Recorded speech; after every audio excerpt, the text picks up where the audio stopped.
الشيطان الرجيم بسم الله الرحمن الرحيم.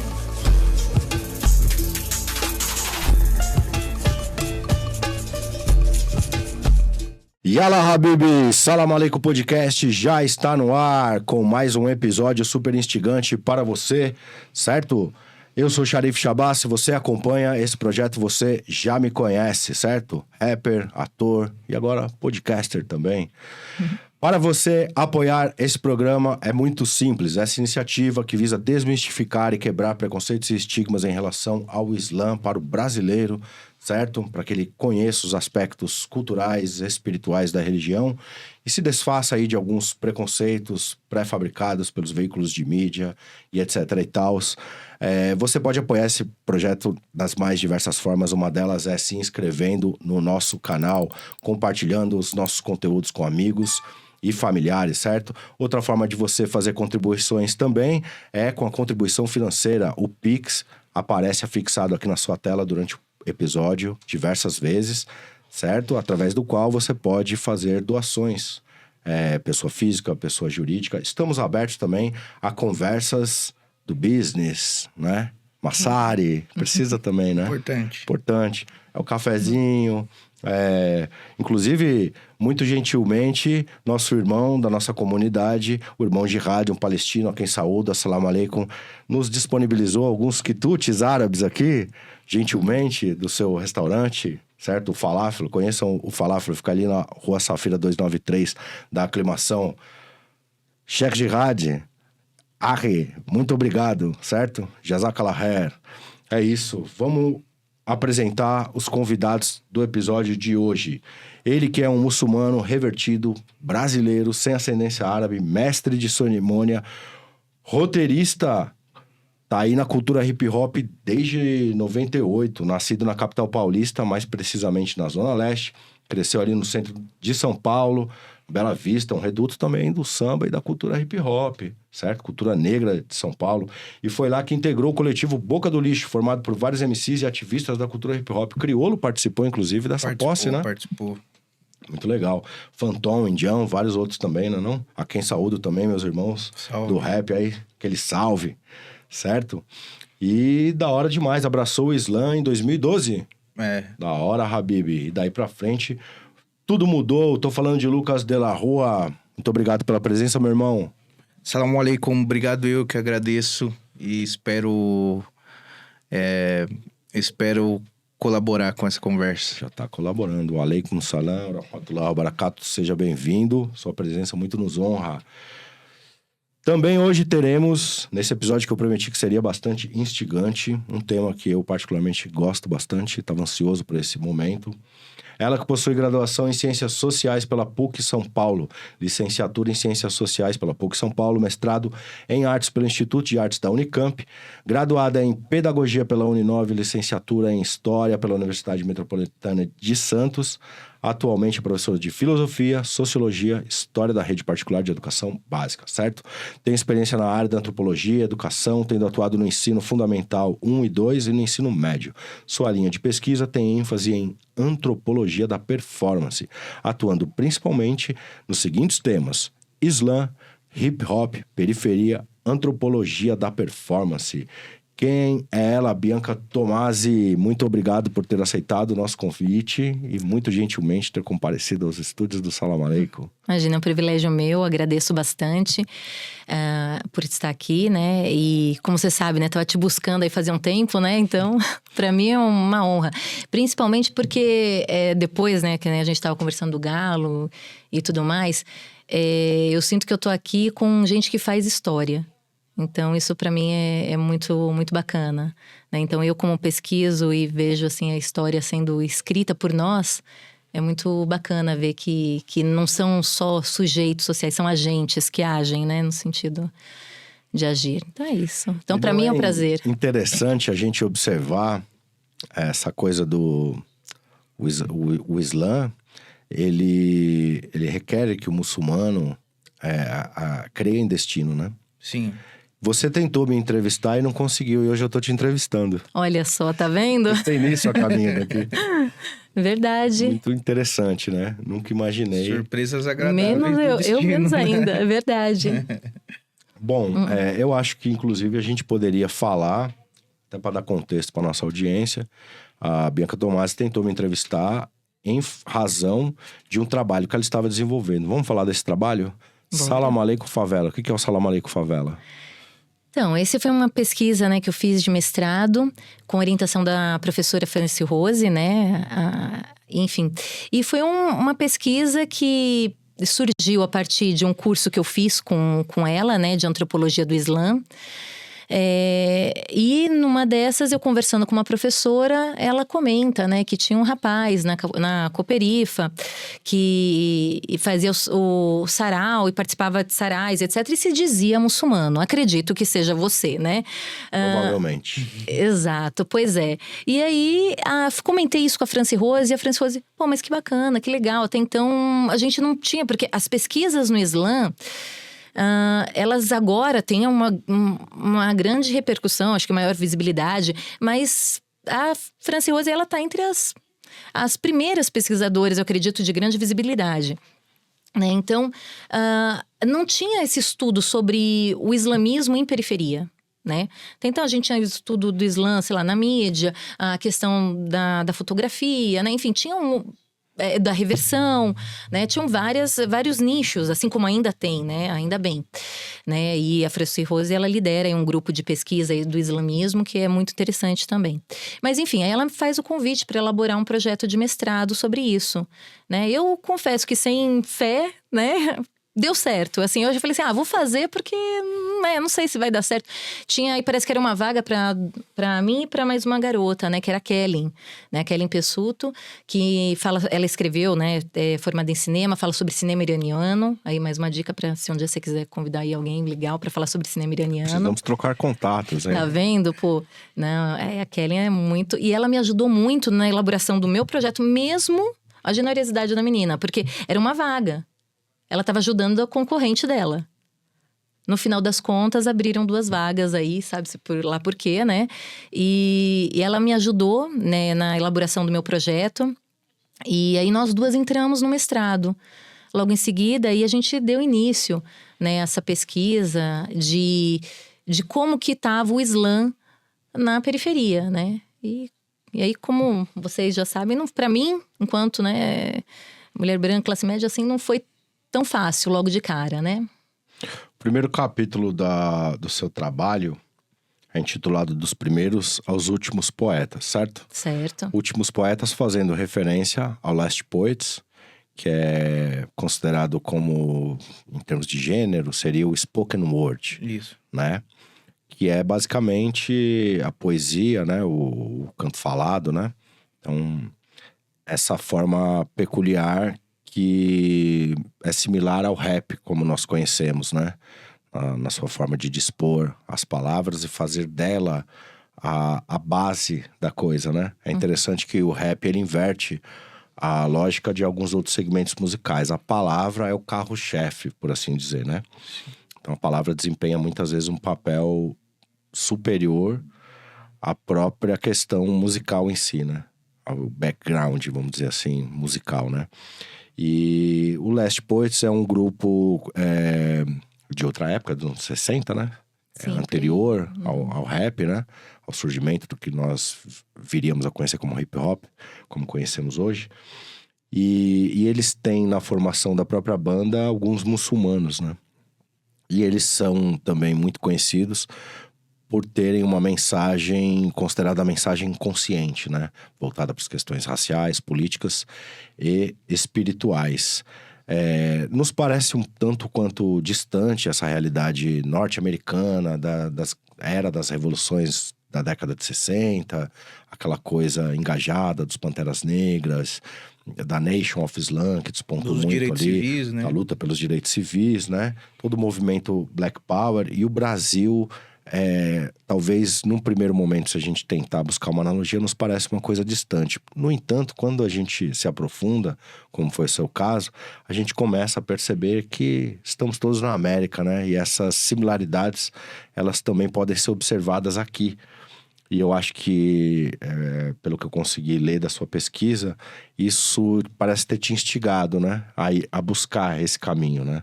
Como que você ficou sabendo desse fenômeno existente nas periferias, por exemplo, das conversões? Brasileiros como eu e o Lucas, que não possuímos ascendência árabe, no entanto, somos atraídos pela fé islâmica por vieses outros, né? Como a gente falou nos bastidores aqui, a coisa da justiça social, o Malcolm X como sendo uma referência muitíssimo forte. Fala um pouco sobre isso.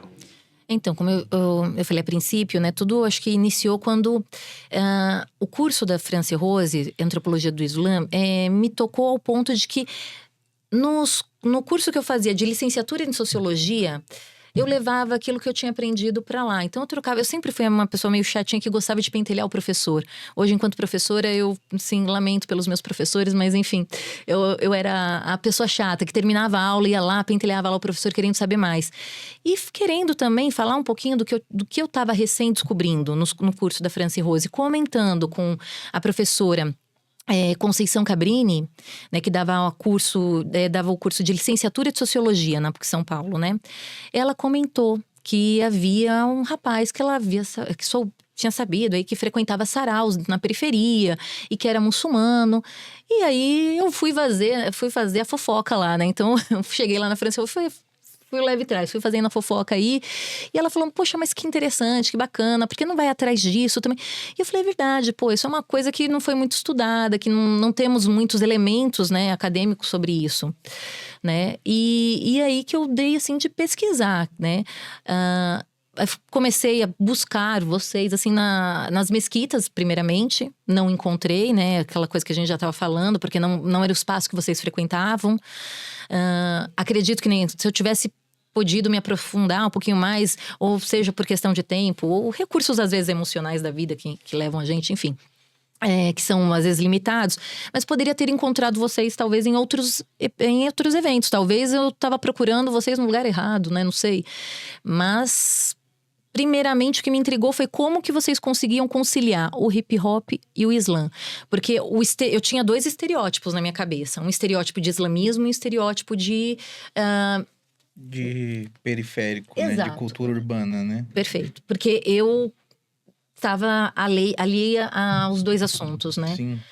Então, eu pegando esses dois estereótipos, o estereótipo do Islã sendo rompido aí com conversa com a Franci Rose, mas do hip hop eu totalmente leiga e tendo que conhecer um pouquinho mais. E eu ficava pensando, pô, mas o cara que eu conheço assim, que eu vejo do hip hop, pô, os caras falam palavrão, né? Se vestem de uma forma, bebe, falam, como assim? Pô, o Islã que eu tô aprendendo aqui no curso, assim, não é bem assim, né? Então, como que esses caras estão... Tá surgindo o quê? Um novo Islã? Essa é uma questão que eu ponho na minha dissertação. Eu falei, qual é essa intersecção, que jogo que tá dando, né? E com referenciais teóricos, claro, né? A gente vai usar aí, eu utilizo o Victor Tanner, né? A própria Franci Rose, um referencial teórico hoje em dia, né? Muito utilizado. Mas acho que foi mais ou menos assim, né? Pensando numa palavra que você utiliza bastante no seu trabalho, que é performance. Pensando na performance religiosa / espiritual e na performance cultural / artística, tem uma questão que você própria levanta que eu acho legal trazer para explanação para nossa audiência, que é qual das performances prevalece? Uhum. A de rapper ou a de muçulmano? Você conseguiu responder essa questão com o seu trabalho? Olha, acredito que não, mas eu acho que não foi...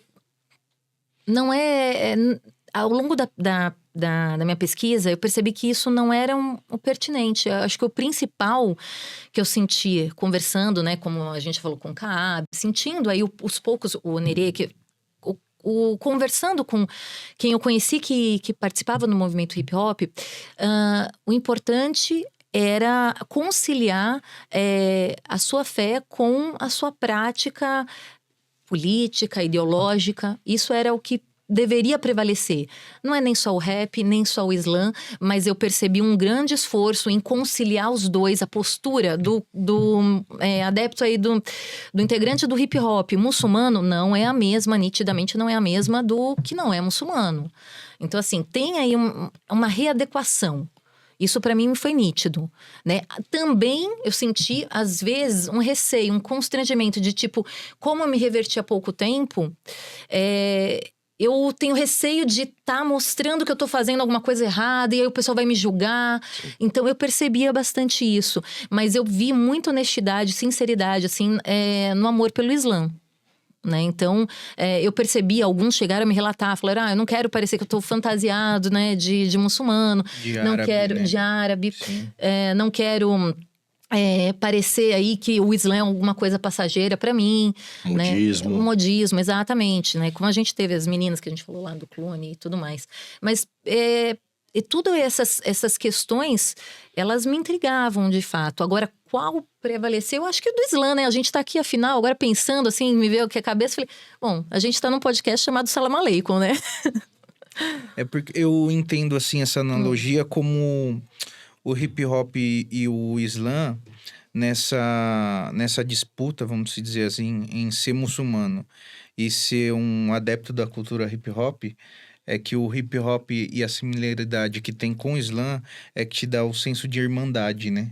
Uhum. E aí no hip hop a gente aprendeu a compartilhar o que a gente aprendia, né? O pouco conhecimento que chegava pra gente, a gente compartilhava com aqueles que estavam conosco. E quando o Islã, principalmente para mim, quando chegou, eu, enquanto fazendo parte de um coletivo, eu achei um tesouro ali, tá? Meus amigos ali, na verdade, achei um oásis, né? Uhum. Eu tô bebendo água pra caramba, meus amigos tá com sede. E, foi esse anseio, assim, que eu acho, o Sharif teve, o Cabe, de querer compartilhar aquele oásis com nossos irmãos, né? Aí, por isso que acho que a mídia em si teve esse, foi um fenômeno, na época que o Sharif fez umas entrevistas, o Cabs, até para correspondentes internacionais, de que, o Islã tá crescendo muito nas periferias. Uhum. Mas foi um anseio, de que a gente já tinha no hip hop, né? De proteger os nossos, né? Porque o hip hop protegeu muita gente. Que o hip hop protegeu muita gente, né? E ao contrário de como nos Estados Unidos a luta pelos direitos civis e a luta racial, aqui se misturou a luta racial e social, né? Que o Brasil é muito miscigenado. Sim. Aí teve a necessidade do social, né? Não tinha muito... O movimento negro no Brasil foi muito importante, assim, para dar conhecimento dos negros, né? Tem uma coisa que, assim, eu penso... eu trago na minha história de reversão ou conversão. O Islã me chegou negro. Ele não me chegou árabe. Sim. Eu brinco com os rapazes aqui, que eles são todos árabes, né? Assim, são nascidos no Brasil, mas vêm de famílias libanesas, né? E eu falo pra eles, assim, que o Islã, ele me chegou negro. E depois que eu vi que tinha árabe, eu falei, que legal, tem essa galera aí também. Que bacana, eles também estão no rolê, né? E existe uma disputa pelo que seria a gênese do Islã. E essa disputa, todo espaço é um espaço de disputa de poder, né? Religião não foge a essa regra. E pra mim, na minha cosmovisão, se assim posso chamar, o Islã é negro. Uhum. E tem também os outros povos. E o Islã, assim, não é apenas negro no sentido sectário, mas ele é negro na sua origem. E ele é isso que torna pra mim também tão... torna o Islã uma coisa tão importante a ponto de eu querer fazer parte. Que além de ser negro, ele também quebra com a ideia do racismo através de uma unidade espiritual, de uma proposta de unidade espiritual. Então, das 3 religiões abraâmicas, é o que mais veemente e contundentemente aborda a questão da raça. Sim. Então, você tem o último sermão do profeta, sallallahu alaihi wasallam, se eu não estiver enganado, você me corrige, por favor, que eu não sou exatamente o erudito do Islã, né? Tô muito distante disso. Então, posso cometer alguns erros, né? Não são erros de intenção, são erros de falta de conhecimento, muitas vezes. Mas, se eu não me engano, no último sermão, ele fala sobre a não superioridade de uma raça sobre outra. Sim. Em quais outras passagens de religiões de escrituras abraâmicas, religiões monoteístas, você vê isso sendo expresso de forma tão clara? Então, o Islã, na minha perspectiva, além de ser negro, ele ainda arrebenta com racismo. É por isso que eu me apaixonei pelo Islã. Sim. Porque eu não vi outra religião, especialmente dentre as abrâmicas, fornecer isso de maneira tão evidente, né? Então, como eu estava falando, eu encontro os árabes depois, mas hoje a gente está com as esfirras aqui, né? Que nosso irmão, muito gentilmente, nos concedeu para a realização desse episódio. Mas eu comia fufu. Sabe o que é fufu? Sim, é a comida africana. Né? É muito comum na Nigéria, em Gana. Eu aprendi a comer com a mão direita, a etiqueta de se comer com a mão, a ponta dos dedos, não sujar a palma, com os africanos. Então, a mesquita que provavelmente você conheceu até para o desenvolvimento da sua pesquisa, a Bilal al-Habashi, para mim era um lugar muito especial, até hoje. Um lugar muitíssimo especial, porque ela tem a história do nome, né? Bilal al-Habashi, que é um referencial para toda a população negra do mundo, seja africano ou não. Seja africano ou africanos da diáspora, né? Para deixar o termo mais acertado. Porque, como a gente já falou várias... É que eu tenho que contextualizar para a audiência também, né? Pra gente, Bilal, a gente sabe quem é. Sim. Bilal al-Habashi é o primeiro muezin da história. O que é o muezin? É o homem que faz o chamamento para oração através de uma espécie de cântico melodioso, com as mesmas palavras são repetidas em todos os cantos do mundo, aonde se realiza o chamamento para oração, chamado Adhan. E Bilal foi escolhido para essa função pelo próprio profeta, sallallahu alaihi wasallam, e por ter a voz muito bonita. Isso diz muito pra gente de várias coisas. O negro traz no seu DNA a música, Sim, musicalidade. que aliás é o centro da nossa... parte central da nossa conversa de hoje. O negro carrega isso de forma a atravessar muitas e muitas e muitas gerações. Então, aonde ele vai no mundo, em qualquer época, ele leva, além de outras coisas, a música com muita força. Porque a música, para muitas culturas africanas, não é a música que eu e você conhecemos aqui no Ocidente, que você vai no Spotify, dá um clique, e você fica 30 segundos, não gostou, você troca. A música ganha contornos espirituais, ganha contornos antropológicos. A música serve para guardar a memória e a história dos povos, certo? Sim. Então, pra gente é muito simples a relação entre hip hop e Islã. Pra gente é muito pacificado esse lugar. Mas isso assusta alguns árabes, mas não apenas árabes, porque quando a gente se converteu, tinham pessoas mais velhas na mesquita, Sr. Malma, pessoas que vieram antes da gente também querendo encontrar uma identidade étnica, espiritual no Islã, e eles às vezes até repreendiam a gente com a questão da música. Eles não queriam que a gente chamasse a atenção daqueles árabes que eram preconceituosos, que poderiam criar barreiras para a gente frequentar as mesquitas. Eles já tinham sido escaldados nessa coisa da discriminação, então eles achavam melhor chamar menos atenção. Sim. Era uma espécie de trauma, né? Eu entendi isso dessa forma, pelo menos. Essas pessoas mais velhas que a gente encontrou nas mesquitas, o seu Malma, seu Zacarias, tal, eles foram referenciais pra gente de várias coisas, né? E, enfim, como eu estava dizendo, o Islã e o hip hop, essa intersecção, por assim dizer, é um lugar muito pacificado para nós. A gente entende Malcolm X como o homem que abriu as portas do Islã para a América, e não só a América do Norte, a América Latina também, e o hip hop evidencia a figura do Malcolm X, a enaltece no mundo inteiro. E o Islã chega para uma parcela significativa de pessoas nativas de países que não são árabes e nem muçulmanos, como o caso dos países da América. Embora no Caribe você tenha uma concentração de muçulmanos, América do Norte também, mas puxando aqui mais para o sul, a coisa fica um pouquinho mais difusa, por assim dizer. Mas isso é uma característica comum de convertidos. Acho que a sua pesquisa acabou por abarcar isso também, né? De observar esse fenômeno Sim. através desses caminhos que eu tô falando aqui, né? Trazendo da minha experiência, mas da experiência em comum que nós temos. Não, todos que eu entrevistava, como você chegou ao Islã, foi pelo Malcolm X. Depois eu descobri a questão dos malês e etc. e tudo mais. Mas Malcolm X ganhou, assim, em todos até. Poderia até começar o podcast. Olá, eu sou a Bianca, também vim pelo Malcolm X, né? Então, não seria exagero, né? A gente dizer que essas pessoas se engajaram no Islã buscando as coisas que o Malcolm X traz na sua história, na sua biografia, na sua luta, que é justiça social, equidade, né? As pessoas... Quer falar um pouco sobre isso, Lucas? As pessoas da nossa experiência de reversão vêm buscando o que nesse Islã? Qual que o que Malcolm X suscita nessas pessoas ou inspira nelas? Então, o que o Malcolm inspirou, eu acho, para pessoas que vêm da onde nós viemos, é o empoderamento de, tipo, você precisa ser ouvido, né? Você faz parte dessa sociedade. A sociedade não quer que você faça parte, mas você faz parte. Você não tá ali só para servir, né? Você pode construir algo pro seu povo, onde você tá.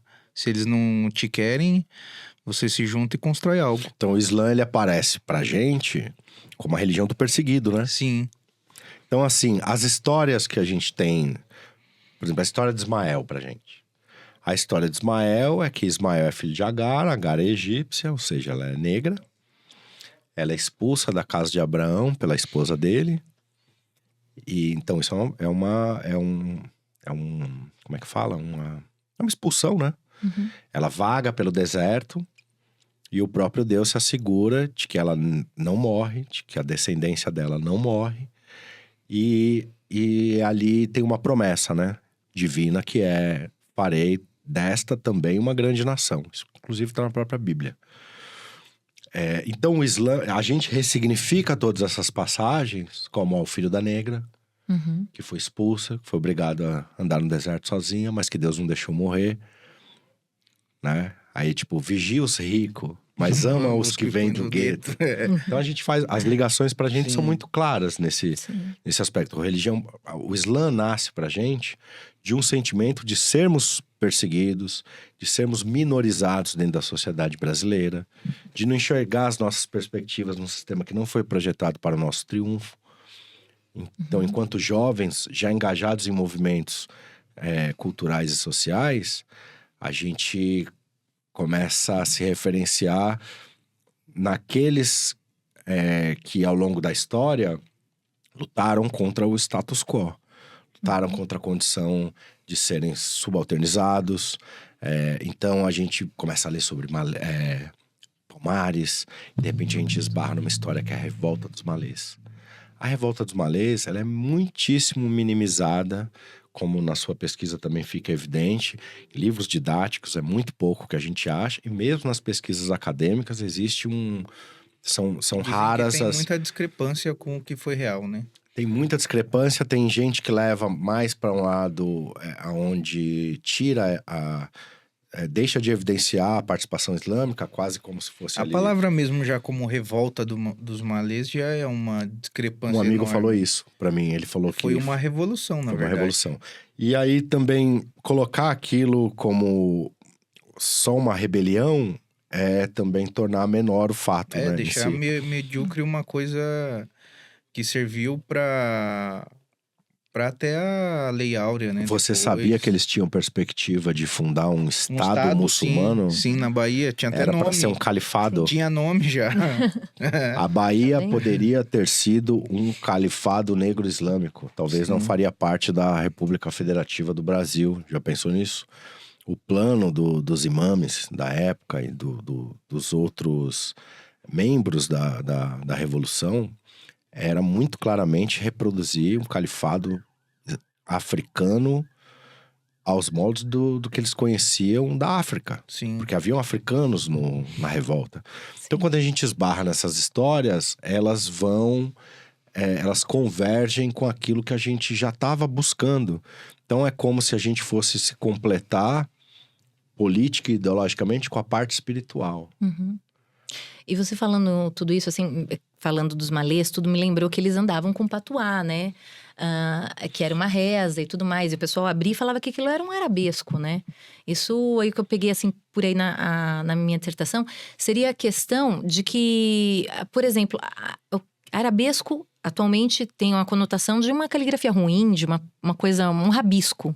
Assim como o grafite. Uma coisa meio abstrata, né? Alguma coisa abstrata, incompreendida. Sim. Denotava a condição de letramento de vários brancos da época. Mas não era mas a ignorância daqueles que se deparavam com o patuá era maior, né? A ignorância deles. Então eles não compreendiam, né? Sim. Então eles desprezavam, né? Aí o paralelo que eu tento fazer na minha pesquisa seria com a grafite, seria a questão de que a grafite, ela, como você estava falando anteriormente, da questão da periferia, que não são vistos, não são olhados, mas que a grafite, pelo que eu tenho lido, se eu não me engano, foi Alexandre Barbosa, vai pesquisar sobre a pichação. Aí ele vai falar sobre pichação com CH e pichação com X. Ele vai trazer essas pontuações. Ele fala que a importância da pichação para as pessoas, me corrija depois o Alexandre se tiver interpretado mal ele, mas enfim, de que a pichação ela deseja ganhar uma visibilidade, mostrar, para além da compreensão, é causar um impacto, né? Então, assim, a caligrafia árabe, ela tem, nesse aspecto, é lógico, dadas aí as devidas proporções, Sim. ela também quer impactar. Quando a gente lê ou a gente vê uma palavra no Alcorão, aquilo lá não é você não está escrevendo qualquer coisa, né? Você está escrevendo a palavra de Deus. Até vendo a sua entrevista mesmo, quando você acha que comenta, não lembro agora se com o Malik ou com o Galo, que você fala assim, tem um livro aí, tá falando, não pode pôr embaixo do braço. Assim. Não, peraí, não é qualquer coisa. Não é uma palavra, não é alguém que trouxe a palavra de Deus. Literalmente, é a palavra de Deus. Então, a palavra de Deus não pode ser retratada e colocada de qualquer maneira, né? Então, a caligrafia ela tem que ser algo que para agradar, para tocar, né? Contemplar todos os sentidos. Lógico, a gente sabe que a grafite seria uma outra coisa, mas ambos buscam chegar aos sentidos, né? Acho que deu para compreender, assim, a associação que eu fiz, né? Nesse aspecto. Sim. Que eu achei bem interessante. Até como o próprio Alcorão, quando o profeta Mohammed começou a fazer a divulgação. Porque o profeta Mohammed, ele começou a divulgação primeiro em sigilo, né? Para algumas pessoas, com medo das outras pessoas sofrerem represárias. E quando ele fez uma divulgação aberta, que ele recitou a primeira vez, foi um choque, porque os árabes eram eloquentíssimos. Eles praticamente criaram a poesia, né? E quando eles ouviram aqueles versículos e ficaram atônicos, né? O que aconteceu? O que é isso, né? Porque os textos e a forma de recitação apresentavam uma eloquência muito elevada do que eles já eram elevadíssimos naquela época. Os árabes eram contratados para tocar para os reis que tinham em Jerusalém. Ainda existia um pouco do resquício bizantino, né, em Jerusalém. Aí eles eram contratados para fazer banquetes de poesia. Existia um status social diferenciado para quem tivesse o era domínio poeta, da língua, né? Isso. A língua era muito valorizada. Tanto que eles tinham um conto, né? Que eles diziam que os poetas eram influenciados pelos djinns, né? Os djinns inspiravam os poetas, né? E o Alcorão também teve esse impacto na sociedade árabe pré-islâmica, né? Sim, daquela perfeito. época. É a recitação, né? Sim. O fato de ser recitado perpassa aí pelo corpo, né? Que eu falo da performance, que a performance na minha pesquisa seria a questão da experiência, de você passar pela experiência. Não é a performance, como às vezes o pessoal fala, né, assim, é um ator, tem tal performance. Não é dessa maneira. É aquilo que te toca, é passar pelo seu corpo, né? Então, eu acho isso daí também muito interessante. Quando vocês estão abordando, porque a recitação, o ritmo, a forma como é cadenciado e como as palavras elas trazem, isso favorece também a memorização. Não fica só bonito, não agrada apenas, né? Mas favorece a própria memorização. Por que às vezes, sei lá, a gente estuda, não aprende tanto, mas uma música a gente não esquece. Você fala, aquela música... que a oralidade é uma forma superior de conhecimento, inclusive. Sim. É o conhecimento apreendido, realmente, né? Você fez a apreensão daquele conhecimento.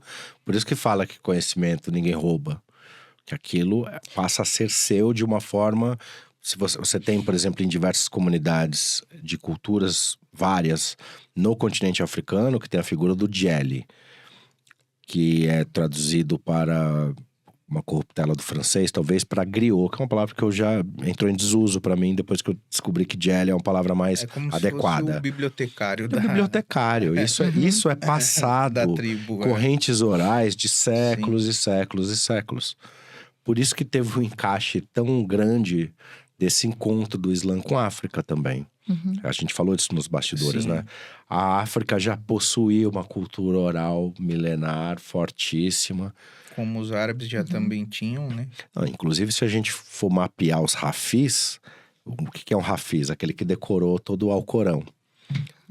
Muitos deles são do continente africano. A maioria A África, para quem não sabe, possui 45% da sua população total de muçulmanos. Tem um dado interessante que a maior faculdade de Sharia, são as regras e jurisprudência islâmica, é Medina. Fica em Medina, na cidade do profeta na Arábia Saudita.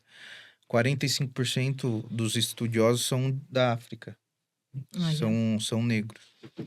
Isso é uma outra comparação que a gente pode associar com o próprio hip hop, né? A busca pelo conhecimento, a valorização do conhecimento, você falou de apreender, né? Pode ser também, ou decorar no sentido arcaico, né? Naquela questão latina, de guardar no coração, né? De decore, né? É isso que significa? Decore é de decoração. Decoro, né? Decoração, vem do latim. Então, Mais um ponto aí de fusão, né? A palavra... Eu tava lendo hoje antes, assim, tipo, fazendo uma pesquisa breve.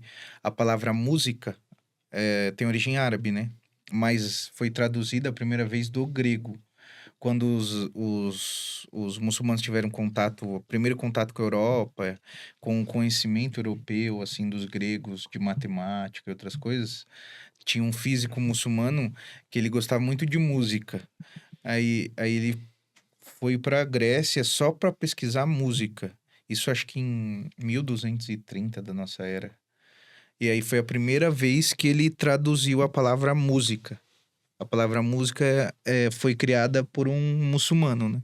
Então, que tem a mesma origem, música em português, música em árabe. Para muitas pessoas que carregam essa experiência comum, minha e sua, o Islã também possui um outro aspecto de atração, assim. sim, uma conexão, né? Que é, para nós, uma busca por pertencimento étnico. Sim. Quero saber para quem meus ancestrais rezaram. Da onde eu vim, né? Entende? Quando a gente fica sabendo a história dos maleses que tiveram levas imensas de africanos muçulmanos que ajudaram a construir esse país, tendo sua mão de obra explorada por nada, né? A gente falou, essa aqui provavelmente, essa pode ser a religião que um ancestral meu praticou. Sim. Então, para nós também tinha um aspecto de... Até reversão faz muito sentido pensando isso, né? Porque estamos voltando para uma coisa que já nos pertencia antes. Ou para uma coisa a qual nós pertencíamos. Era tipo, eles me deram um Deus que não era meu, né? Exatamente. Eu não escolhi o Deus que você me deu. Agora eu vou escolher o meu. Eu acho que é uma das coisas mais revolucionárias que o Islã deu pra gente. Foi o poder de escolha, né? Porque uma das coisas que as pessoas muito acham que o Islã ele se difundiu pela espada, né? Pela imposição. Nós só conhecemos os Platão, Sócrates, por causa dos muçulmanos que traduziram. Porque a Europa estava queimando o livro na época. E é isso que eu acho interessante, que nem nessa Sociologia do Islã fala que por conta desse respeito durante a sua expansão, o Islã ele não seria tão proselitista, não seria tão propagador do próprio islamismo, porque ele dialoga, ele respeita muito bem as outras culturas, quando não as incorpora, né? Assim, que nem está ocorrendo aqui no Brasil, de certa maneira, vocês estão fazendo o Islã incorporar, né, uma nova realidade, né? Trazendo aí uma outra forma de fazê-lo, né? Praticá-lo, né? De certa maneira. E, enfim, e isso me intrigava muito, tanto que eu tinha comentado com você outro dia. Eu falei assim, a questão da propagação do islamismo né? Atualmente, essa necessidade aí dessa divulgação, ela perpassa pela criação de alguns estereótipos também muito ruins, né? Porque que nem quando eu pesquisei, principalmente que nem o Kaab, né? Eu não via essa questão, eu não via essa necessidade tão grande, às vezes, de divulgar o que é de verdade o islamismo, né? Mas e eu não via, principalmente porque o Islã, que nem num outro podcast que você deu, acho que até falaram uma coisa que eu achei muito interessante, que mas os árabes, eles vieram povoar, eles não vieram realmente com a intenção, né, de trazer a religião em si, mas... Eles se preocuparam com a manutenção da religião para eles. Exato, perfeito. Mas para fazer essa expansão, essa divulgação... Mas então, segundo que nem o Enzo Patti, aí, ele não é uma coisa tão comum na própria religião. Não que ela não tenha, não que ela não seja aberta, mas ela não vai, assim, tipo, sair gritando aos quatro ventos, falando, olha, como que é, como às vezes Embora a gente observa seja expansionista, né? Sim, exatamente. Mas ela é uma expansão sem imposição. É porque, na verdade, é o tratamento, né? É o ser muçulmano que conquista. que assim. traz as É o Você exemplo. coloca isso na sua pesquisa, que boa parte da expansão do Islã no continente africano se dava pelas histórias de libertação de escravos. Uhum. Não é isso? Sim, sim. E na época do próprio profeta, que a paz esteja com ele, ele libertou muitos escravos, né? Sim. Voltando à história do próprio Bilal al-Habashi, o primeiro moezinho da história, ele era um escravizado, que foi... Por que ele é tão importante no Islã? Por que quando tem o evento Al-Miraj, o profeta ascende aos céus, e quando ele retorna, os muçulmanos perguntam para ele, o que você viu no céu? A gente quer saber. E aí tem uma história que é muito bonita, que todo africano muçulmano conhece, que ele fala, lá no céu eu escutei, em Al-Jannah, eu escutei os passos de Bilal. E as pessoas olharam umas para as outras intrigadas e falaram, ué, mas Bilal não morreu, querido profeta, ele está aqui entre nós. E o profeta respondeu, sim, Bilal está aqui entre nós. No entanto, seus passos já estão em Al-Jannah. Ou seja, já estão no paraíso. Porque ele passa por privações e torturas horríveis na mão de seus algozes, seus carrascos, seus senhores. E ele não renega a fé islâmica. Foi torturado, né? Pra renegar, ele não renegou a fé. E aí os muçulmanos vêm e compram a sua alforria. E ele é automaticamente elevado a uma posição muito alta no Islã da época do profeta.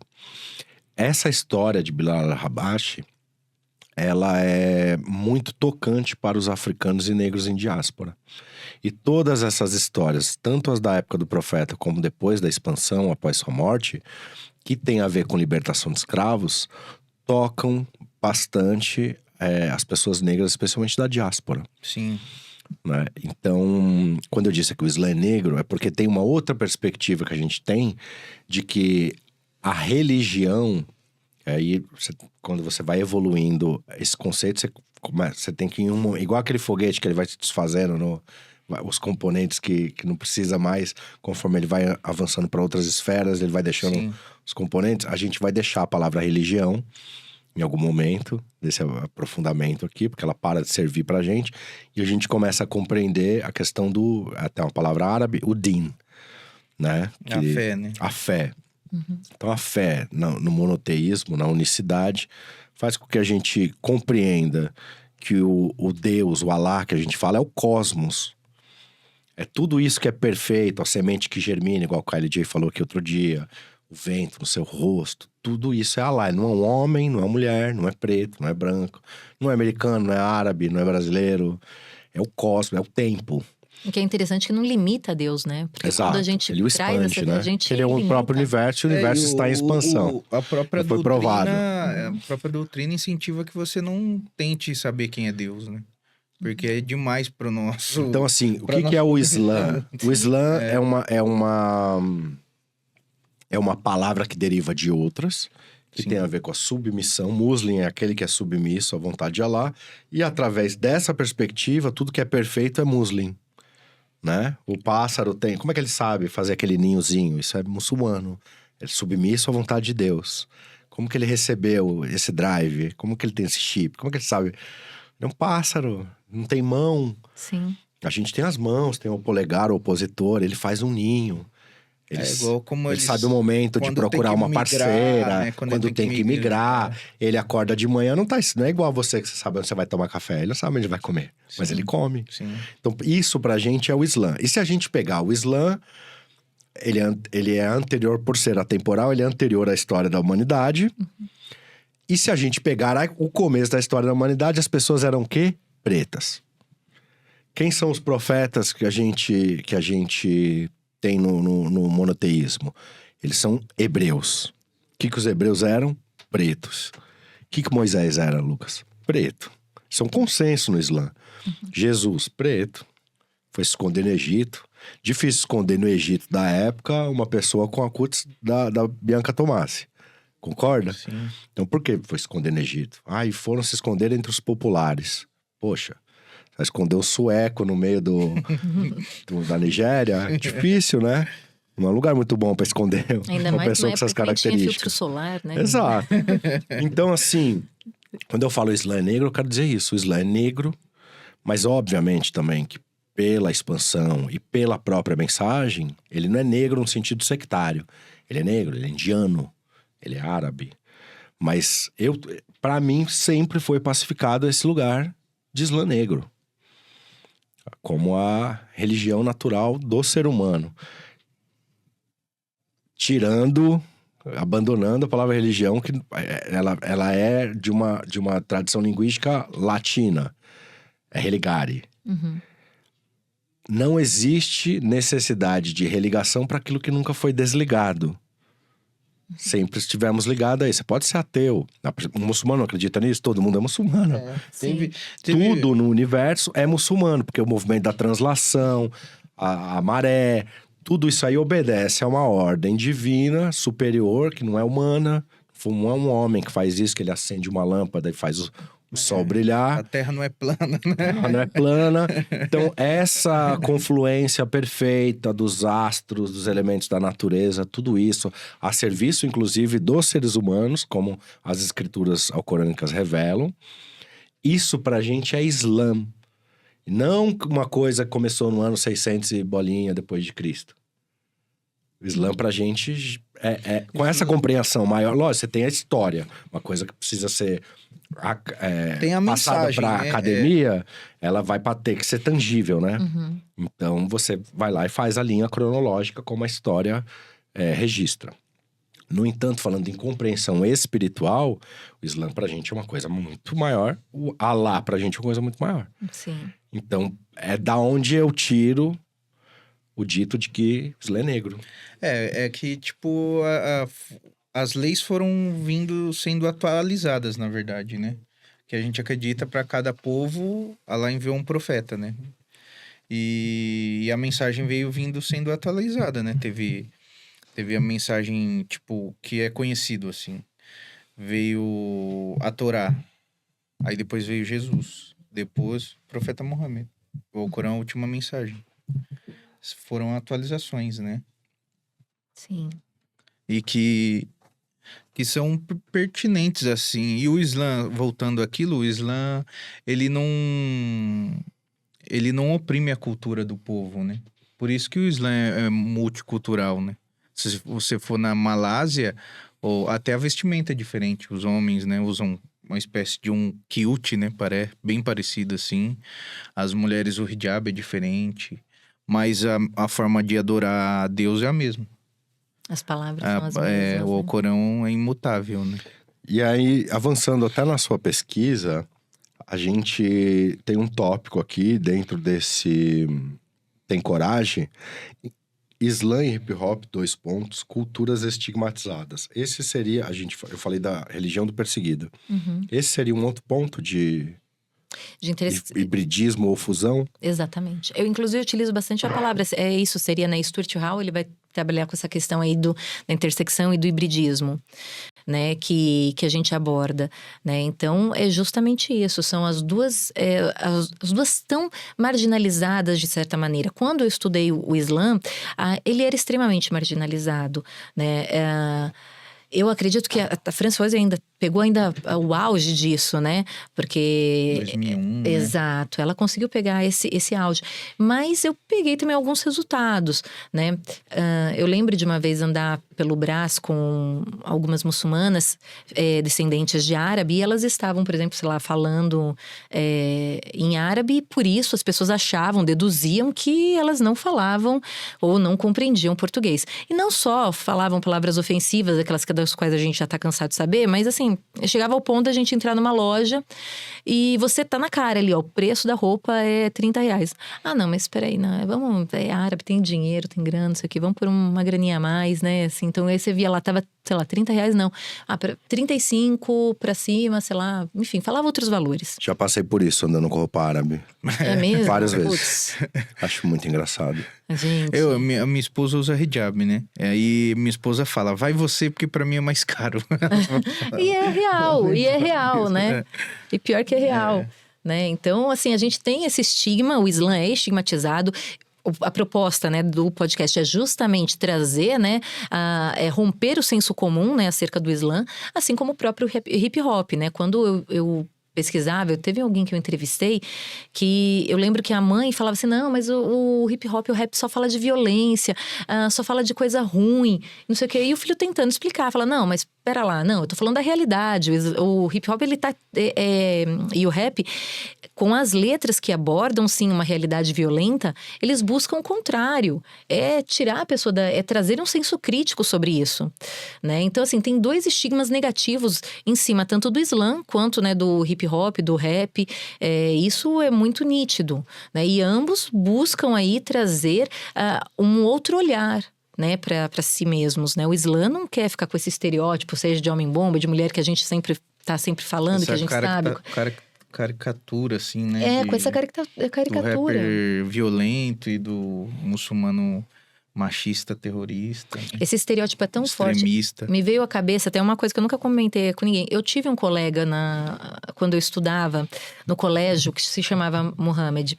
E o pessoal zoava com o nome dele. E ficava falando, morra, Med, sabe? Tipo, quanto isso mexeu com a autoestima do rapaz, do menino.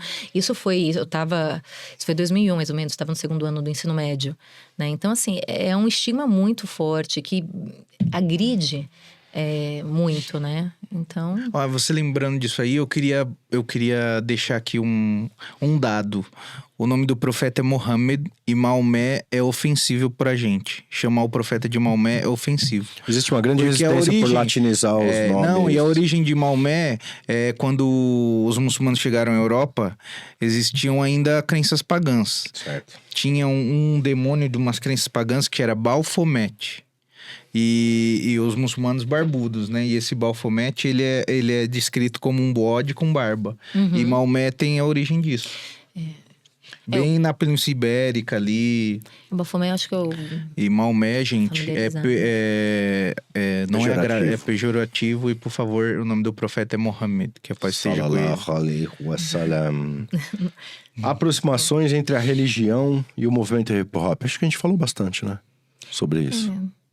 Eu acho que tem bastante, realmente, pontos aí de intersecção que foram os que foram abordados mesmo, né? Tem uma outra coisa que você falou agora há pouco que tem a ver com ressignificação. E isso nos leva à questão dos nomes, né? Sim. Quando eu comecei a estudar a religião com o Sheikh, ele era de Moçambique. E eu mantenho muitas coisas que ele me ensinou até hoje. Quando as pessoas perguntam qual escola muçulmana eu sigo, por exemplo, ou eu digo... A Melik. Que eu não África tenho, é Melik. que eu não, assim, na verdade, eu não sigo escola nenhuma. Sim. Eu pratico o que eu acho prudente e a época do profeta não haviam escolas. E aí, o questionamento que ele me trazia era esse. Você tem que tentar o máximo possível ser como profeta. O profeta era de qual escola? Eu falava, não sei. O que ele era? Muçulmano. Então, seja muçulmano. Sobre as divisões entre Shia, eu tenho amigos de todas as correntes. Eu me relaciono muito bem, graças a Deus, com o que pra mim é a uma, na sua diversidade. Não vai ser da minha boca que as pessoas vão ouvir que Shia não é muçulmano, que Sufi não pratica Islã. Mas Eu rezo nas mesquitas sunitas, a maior parte das minhas relações são as mesquitas sunitas. Mas o que eu ia trazer é o seguinte: você percebeu com a sua pesquisa que esse desejo de reconexão espiritual, ancestral, ela também vinha manifestada nessa coisa dos revertidos trocarem de nome? Sim. Uma coisa que a gente estuda, né, na antropologia é a questão da importância da ritualização, né, dos rituais como marcadores temporais e sociais, né, dos indivíduos. Eu coloquei Sharif, meu nome é Hidson, um nome bem brasileiro, assim, né? Brasileiro brasileirado. Brasileirado, né? A criatividade do brasileiro em criar nomes. E quando eu passei para Sharif, o sheik moçambicano falou para mim: você virou árabe? Falei: não, mas é uma ressignificação. Ele: não precisa disso. Sua mãe dá um nome para você, você vai falar o que para ela agora? Realmente, para os pais, se é jovem, traz uma coisa dessa, é um pouco chocante. Mas continua, por favor. Não, imagina, é que é interessante mesmo, é marcador, né? Inclusive tem sociedades em que a mudança de nome, né? Porque o nome está atrelado às vezes à função que você executa na sociedade e que isso passa também pelo aquilo que você faz. Ou até de pertencer àquela comunidade, né? Exato, também. Então traz uma modificação. Então assim, a questão do nome que eu abordei aí na questão é que assim, normalmente são selecionados, o que eu observei, né? Para performatizar, para trazer para esse... Porque quando a gente passa por o ritual, a função do ritual é transformar, né? É modificar algo.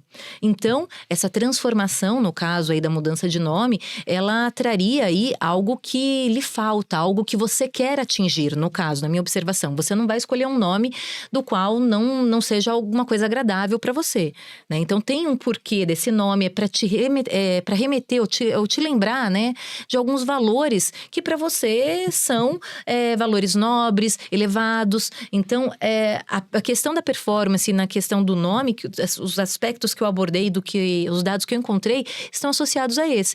Inclusive, o que eu acho, não está tanto na pesquisa, é que a gente está numa sociedade muito pouco ritualizada, né? Eu acho que a gente carece de alguns rituais para amadurecimento mesmo.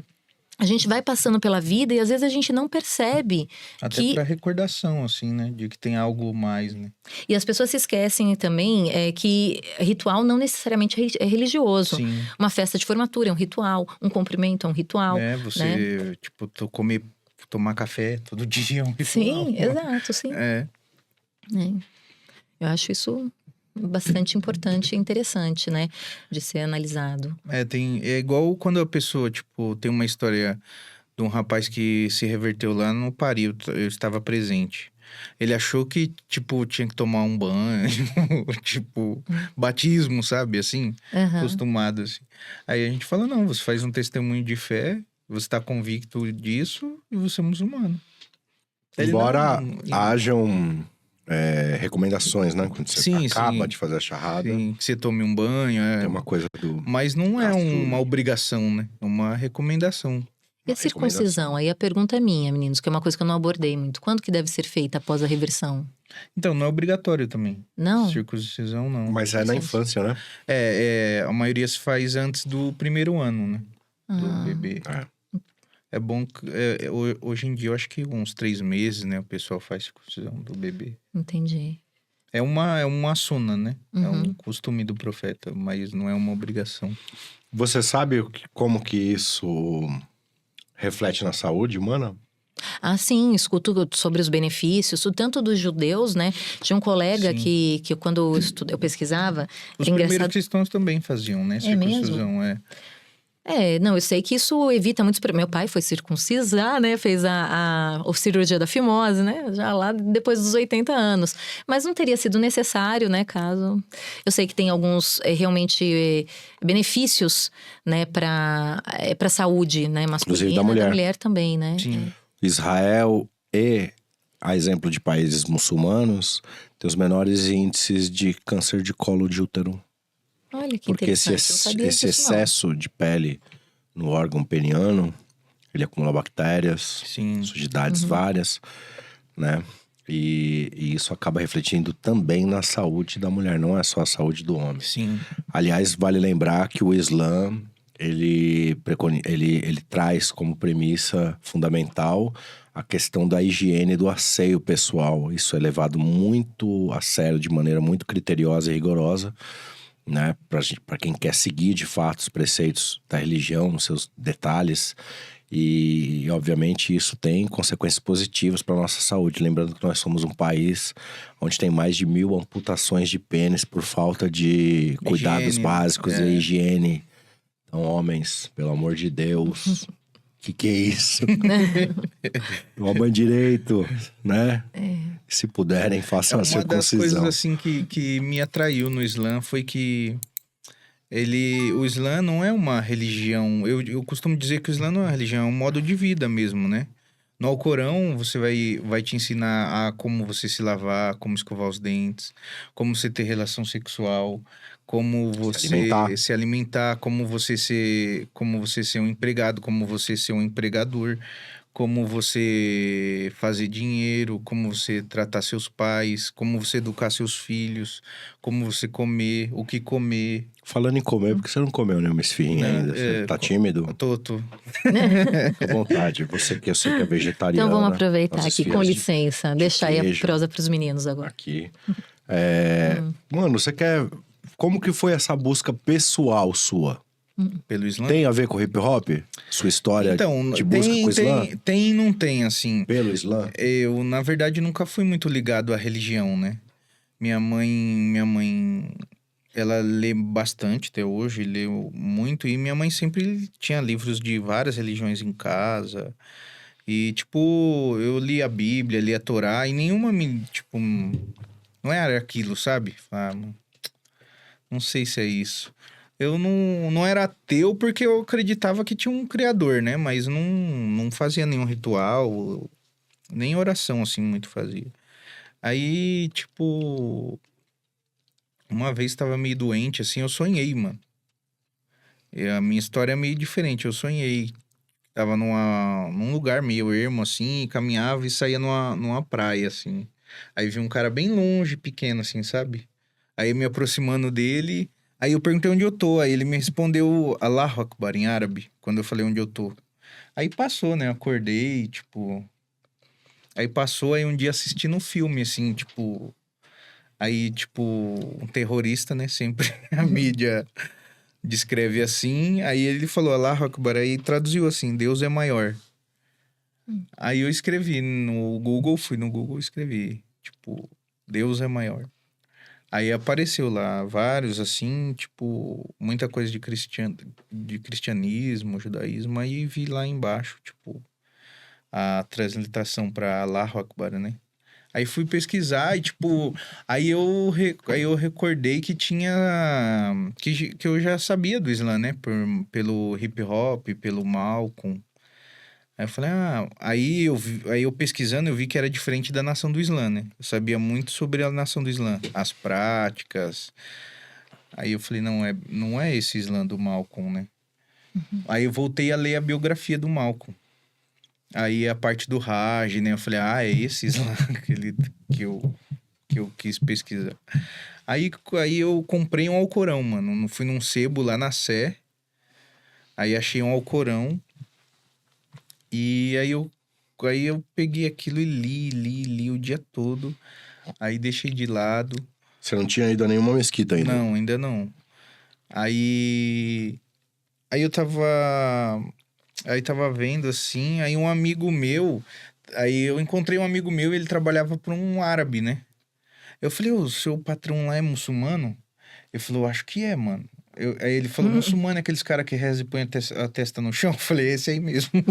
Eu falei, posso ir lá com você e conversar com ele? Ele falou, não sei, né, mano? Sabe aquele receio, assim, tipo, assalariado, difícil? Eu falei, não, só vou falar com ele, é rapidinho e tal. Qualquer coisa eu falo que tô procurando emprego. Aí cheguei e falei com ele. Você é muçulmano? Ele falou, sou. Eu falei, eu tô lendo o Alcorão. Aí ele ficou surpreso, né? Ele falou, mas como você tá lendo o Alcorão? Eu falei, eu comprei num sebo, não tinha muito, né, Alcorão naquela época, assim, em português. Era assim. difícil achar. Eu nem sabia que tinha mesquita. Sim. E aí ele falou, tem uma mesquita lá no Paris. Eu falei, você me dá o endereço? Aí ele, sexta-feira eu vou lá e você vai comigo. Aí eu fui na sexta com ele lá. Aí eu acabei não fazendo uma charrada porque eu não me senti bem na mesquita, mano. O que é? Descreva não se sentir bem. Porque, tipo, tribalização, sabe? Sabe? Tipo, nós que somos, assim, da periferia, quando você tem a questão social, questão racial, igual o Brau fala, né? Tipo, na periferia todo mundo é preto, né, mano? Sim. Tipo, vive como preto. E aí eu cheguei na mesquita, eu vi, tipo, uma segregação, assim, né? Vi, tipo, os africanos daquele lado, os libaneses daquele, os paquistaneses lá pra frente. Aí, tipo, fiquei sentado lá. Eu sentei com o senhor que foi comigo. Aí, tipo, não me senti bem. Aí ele falou, o que você achou? Eu falei, gostei e tal. Aí eu voltei até pra casa assim meio. Falei, acho que não é pra mim isso aí não e tal. Deixa quieto. Falei, deixa quieto. Aí passou um tempo, aí comecei a estudar e encontrei o Cabe e aí fiz a charrada lá com o Cabe. Tipo, acho que ajudou ser um dos nossos, né? Tem uma identificação, uma né? identificação, Faz toda a diferença. sim. Não, mas falando assim da questão da fé, tudo só me veio aqui a cabeça. Eu tive um professor que ele falava, coisas que eu acho que já popularizou aqui. Ser ateu é um luxo. Sim. E é um luxo porque é pra quem não falta nada, né? Nossa, adorei você falar isso. Então, assim, Então, na periferia não dá pra ser ateu. Exato. Não dá. Exatamente. Para quem conhece a sua ancestralidade, para quem conhece suas tradições, do seu povo, da sua gente. Que tem a luxo. Comida da semana garantida. Para nós, era muito caro esse caminho, essas reminiscências ancestrais que a gente poderia encontrar, que nos trouxeram para essa comunidade. Tipo, o que a gente vê assim, né? Eu tenho muitos amigos. A gente fala assim, mas a gente não tem nenhuma inimizade com árabe nem nada. Eu convivo muito com árabe, mais do que com brasileiro hoje em dia. Bem, inclusive. Porque em São Bernardo tem muito árabe e pouco brasileiro, né? Sim. E aí eu fico admirado que os caras sabem o nome do tataravô. Eu não sei o nome do meu bisavô. Você entende?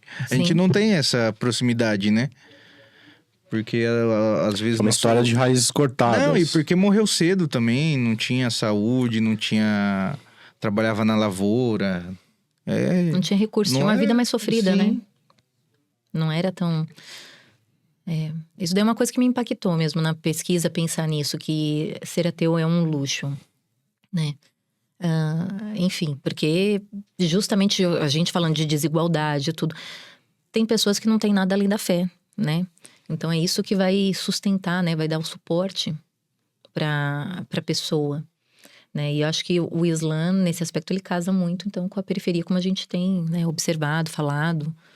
E sobre esse tópico que tem no seu trabalho, isso já no 4º capítulo, o discurso dos corpos, o que diz o corpo muçulmano no movimento hip hop.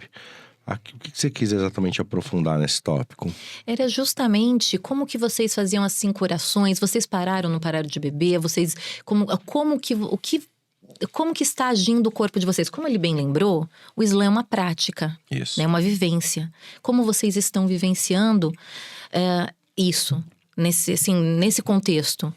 Né? Então, porque aquela coisa, o estereótipo que a gente tem do rapaz que pertence aí, que faz parte do movimento hip hop, não é um cara que não beberia, que deixaria de beber, que não fumaria, que não escutaria determinados sons ou determinada música, né? Que deixaria de utilizar um ou outro instrumento. Então, como que vocês conseguiram casar essas duas coisas? Os corpos, eu tô querendo me referir a exatamente isso. São feitas de fatos, as 5 orações, não são? Às vezes, o que eu percebi estudando, e eu percebi que às vezes não eram feitas, mas não é porque a pessoa ainda estava se familiarizando com o Islã. Um detalhe importante é que as pessoas que você entrevistou, elas tinham em comum as suas conversões recentes, né? Exatamente. Naquele período. Exatamente. Lembrando que seus estudos, eles datam do início de 2008, né? Isso, até 2011 mais ou menos. É a época do Orkut, né? Acho que isso já situaliza bem. É velho. Embora por ICMS. questões naturais ao tempo, talvez demandasse algumas atualizações ao trabalho, Mas eu fiquei apaixonado pela sua pesquisa. Que bom. Eu vi a minha própria história de algum modo ali. Eu ainda não concluí a leitura, mas só hoje, assim, eu tinha um monte de coisa pra fazer. Aí eu tava preocupado que eu queria ler, que eu queria fazer o roteiro. Aí eu comecei a ler, eu falei, olha, deixa eu ver o que é a prioridade aqui, porque essa leitura me pegou. E eu não vou conseguir fazer as outras coisas. E aí eu deixei de fazer um monte de coisa, assim, pra focar na leitura, até pra ter mais substância pra trazer pra mesa e pra gravação, né? Mas eu me vi muito ali. Eu tive até um lampejo de nostalgia de uma época, porque esse primeiro contato, para nós que somos revertidos, ele traz um sentido pra gente de iluminação, sabe? Se sentir como iluminado ter achado um tesouro mesmo, né?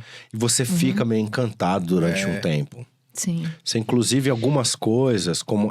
Você acha que se isso fosse uma ideologia, por exemplo, pura e simplesmente, do jeito que conhecemos ocidentalmente as ideologias, o conceito de ideologia, né? Você acha que se isso fosse uma ideologia, a gente teria ficado? Tanto de discriminação que a gente acabou sofrendo, não teria ficado. Então, isso reforça, inclusive, o lado espiritual. A gente acredita nisso num espectro muito mais avantajado do que esse... E o revertido passa por uma bem difícil, Se né? fosse Porque... uma reunião de alguma questão política, a gente chegasse lá, alguém tratasse a gente, vamos bora. Vamos sair daqui, eu não volto mais. E eu imagino o quão difícil é, porque se a você... gente sofre de dentro e de fora. Exato. Eu ia falar, se se veste como árabe ou se faz as coisas exatamente, tá fantasiado, tá fingindo.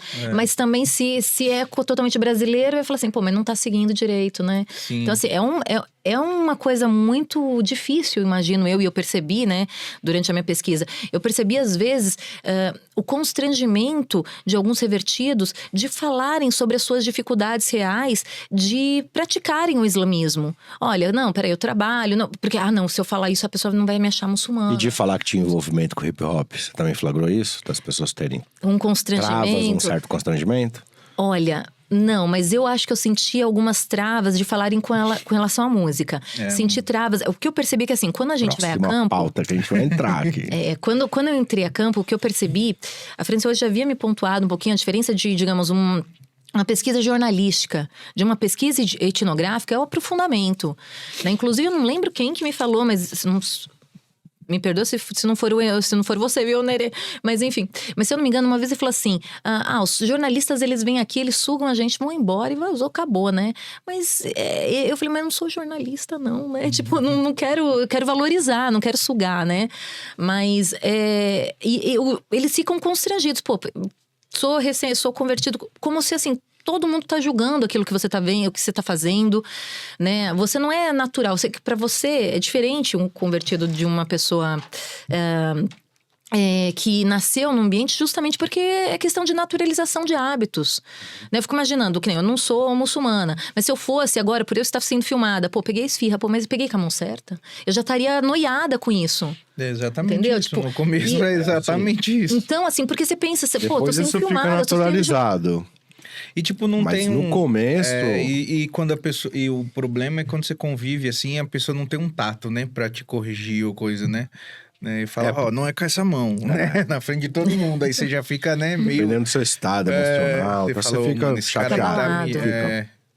Imagino, né? É porque a questão da música, igual você falou, abordando esse tema... Vamos entrar nisso daí? Só pra esclarecer um pouquinho pra audiência. Existem correntes... muito conservadores dentro do Islã sunita, não sei como é que é no Xiita, que proíbem música, certo? Então tem uma grande resistência à ideia da música em qualquer instância, seja fazendo música, seja ouvindo música, se envolvendo com música de alguma forma. Para algumas correntes de pensamento islâmica, elas são consideradas haram. E aí é onde tem o potencial do nosso episódio esquentar um pouquinho, em termos de polêmica. Porque eu sou rapper. E, pelo menos por enquanto, não pretendo deixar de sê-lo. E não vejo isso como uma contradição à minha prática ou à minha profissão de fé. Eu vejo, inclusive, o contrário disso. Eu acredito que eu posso usar a minha arte, um talento que, inclusive, Allah Subhanahu wa Ta'ala me deu, se é que eu tenho algum, foi ele que me deu, para instrumentalizar a minha luta e a propagação da própria religião islâmica, em detrimento do pensamento dessas alas mais conservadoras que considerariam isso até uma blasfêmia. Astaghfirullah. Habibi, música não, Habibi. Como são essas questões para você? Então, pra mim, a questão da música foi muito difícil, ainda é, né?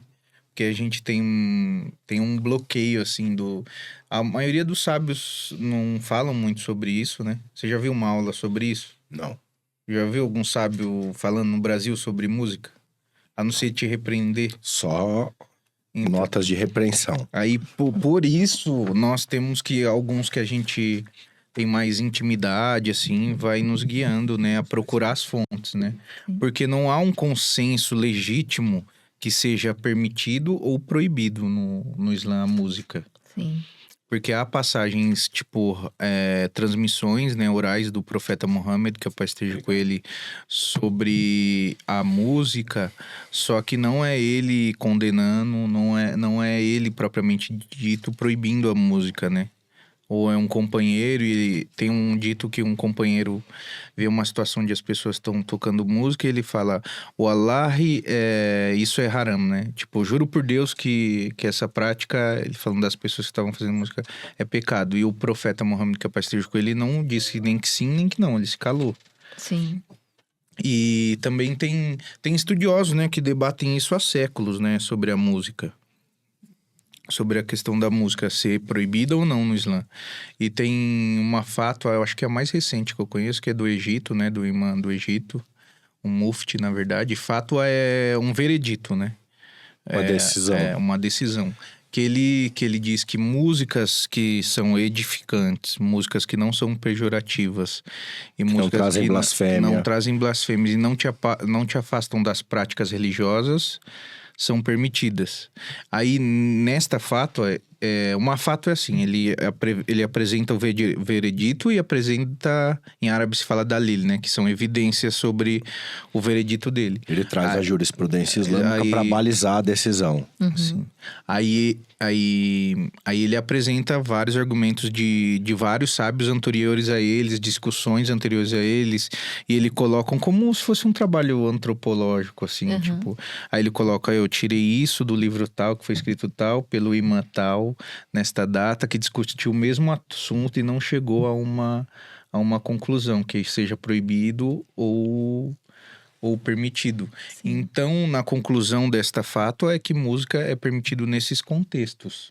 Mas não sou eu aqui que tô dizendo, é permitido, pratique, né? Longe de mim, porque não sou um sábio e nem tenho o intuito de ser, né? Nós estamos aprendendo e como um grande amigo Sheikh Zed diz, né? O Islã é gigante e a gente nunca vai aprender ele todo. E aí tem algumas alegações dessas alas de pensamento que tem a música com algo haram, que dizem a respeito de determinados instrumentos. Sim. A coisa fica interessante a ponto de conhecer a discussão. Sim, é interessante. Sim. Né? Embora eu tenha esse posicionamento que eu já deixei aqui, né? Dizem eles... Mas tem a coisa da guitarra, por exemplo. Né? Instrumentos de corda seriam haram alaúde, porque né? Que é eles o violão podem árabe. emular a voz humana. Mas até aí o ranger do apóstolo Então, mas também nessa pode. mesma fátwa ele chega ao veredito que também não tem evidência que ele seja proibido ou lícito, né? Quando eu entrevistei o Sheikh Jihad, ele falou que isso é uma coisa... uma incógnita, né? inconclusiva. Ele fala que existem coisas que são objetivas e subjetivas. Isso é uma coisa que está subjetiva. Sim. Né? Tá no campo da subjetividade. E fala que, muito sabiamente, no caso, né? O profeta, ele acabou não se posicionando com relação a Sim. isso. Né? Então, ele deixa muito aberto. Ele apoiava, até pelo que eu me lembro, aí ele falou que não via problema nenhum. né? Porque provavelmente na época do profeta, eles lidando com questões relacionadas à guerra, a Fome, tentativas de assassinato, boicote. escassez, material. Ele ia preocupar com música, galera. Vocês tinham que também começar a pensar as coisas com um pouquinho de lógica, né? Mas o único que, assim, que eu percebi uma grande resistência foi, acho que o Malma, né? Ou o Juma. Agora, perdão, se eu tivesse... Faz 10 anos da pesquisa. Seu Malma, a quem saúdo, salam aleikum, tem um enorme respeito, nosso baba, não tenho o que dizer. É uma figura muitíssimo generosa, muito amor. Eu tô com saudade dele, inclusive. Ele tá com a idade bastante avançada, é um sábio. O que esses caras passaram pra... Aí eu Sim, volto é a dizer. Foi Se fosse um uma caminho ideologia, difícil, não tinha né? ficado nenhum. Não. O que eles passaram, eu tenho pra mim que esse aviso, essa advertência que ele dava pra nós... Esse discurso que ele trazia, esse né? discurso de advertência que ele... É um mecanismo de defesa. É um mecanismo de defesa e também um produto de traumas aí, de coisas que eles sofreram para se tornarem muçulmanos.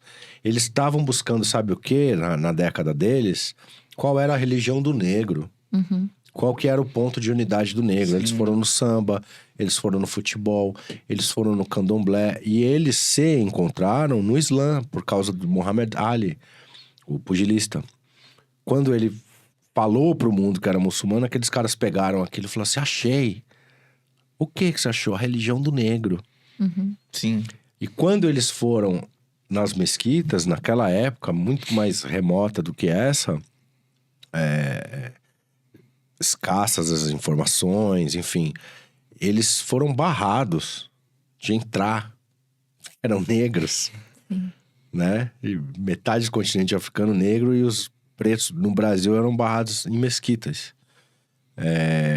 Então, assim, essas pessoas sofreram muito para chegar no Islã, para manter o Islã. Então, quando a gente chegou, um monte de moleque entrando nas mesquitas, cantando rap, eles ficaram meio preocupados com a gente. Eu lembro que também falavam muito das tatuagens. Falavam como você profanou seu corpo, né? Como pôde profanar tanto assim E seu tem um corpo, monte de povos muçulmanos que utilizam tatuagens aí que tem valores culturais expressos nelas. Mas dá pra pode ser o entender contrário. eles também, Sim. né? Assim, mas... Tipo...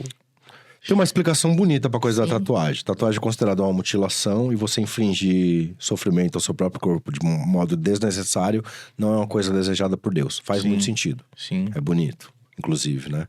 Tem a ver com autopreservação. Ao mesmo tempo, povos muçulmanos se tatuam no norte da África, no Iêmen. Tem gente que faz no Líbano, tem gente que Qualquer faz coisa, tatuagem. então, vai virar E aí tem um brinco, problema. vai virar uma forma de você... Uma forma de mutilação, talvez. Mas tem uma coisa É que não também. é No permanente. Alcorão tá escrito... É que tem a questão de ser Sabe que permanente. tem uma coisa que pode mexer com muitas questões que está escrito no Alcorão? Não vou saber, infelizmente, por não ser esse estudioso, né? Que Deus o perdoe por isso, porque oportunidade eu tenho de estudar. Existe uma passagem do Alcorão que diz que Allah não olha para os seus corpos. Isso aí dá pra mexer com um monte de questão, hein? Sim. Muitas questões que um dia eu espero poder trazer aqui também. Mas já dá pra gente ter uma ideia, Não olha né? pros seus bens, pros seus corpos, né? Então, E nem faz sentido olhar mesmo. Também pra quê? lembrando que esse nosso corpo é uma cápsula temporária, né? Ele, inclusive, muda. Ele já mudou bastante, né? Sim. Você não nasceu com essa barba toda na cara, né? Nem desse Espero tamanho, né? Espero que não, né? Nem desse tamanho. Imagina o susto. O lobisomem, né? Yallah. Muito bom. Gente, eu tô muitíssimo feliz com essa conversa. Isso aqui é uma realização para mim. Tanto o projeto, quanto essa oportunidade, especificamente falando desse episódio. Depois que eu iniciei a leitura da sua pesquisa, como eu disse em outros momentos aqui hoje, eu tive até um lampejo de nostalgia. Eu olhei para trás e falei, poxa, isso aqui foi meu começo, assim, na religião islâmica. Quanto idealismo, quantas coisas que são mais próprias da juventude, assim, né? Quanto desapego a algumas coisas. É um caminho muito bonito, mas eu olho hoje para algumas atitudes da época, assim, até de forma, tipo assim, Infantil, né? pueril, sabe? Sim. Um negócio assim de olhar e falar assim, nossa, cara, era realmente muito jovem, tinha pessoas mais jovens que eu. Hoje você descobriu que você já tinha entrevistado o Galo. Nossa, quem via? Se apresentou pra você com um nome islâmico. Tá vendo? E eu reconheci Said, no meio do né? texto. Said. Sabe que o Said foi tirado do Oz. É verdade, né? Lembra do Oz? Sabe? Do seriado. Seriado de série, cadeia. já ouvi É, falar, que já tem ouvi uns falar. Não muçulmanos. assisti, não cheguei a assistir, não, A gente ficava lamentavelmente. de mas- madrugada pra assistir aquele negócio, só pra Putz. ver os muçulmanos. Eu lembro lá. de fazer propaganda. É que eu acho que eu sou um pouquinho mais velha que vocês. Mas tudo bem. Mas eu lembro de fazer a propaganda. Ele tirou Said de Oz, eu tirei Sharif do Menace to Society. Sei. Sabe? Você conhece o filme? Perigo para a Sociedade? Nossa, eu achava que era por conta de que... uma vez eu ouvi falar que Sharif era a pessoa que foi 3 vezes a Meca. Não lembro exatamente de onde eu tirei isso. E eu tinha na minha cabeça que tinha aderido, porque você já tinha aí feito Hajj umas 3 vezes. Um filme Desculpa super aí. violento da época. Teve um gênero no cinema norte-americano que abordava essa coisa do encarceramento em massa e tal, que veio ali no esteio do Boys aí, in né? the Hood. Não, 95? Eu não Por sou aí, ruim né? disso.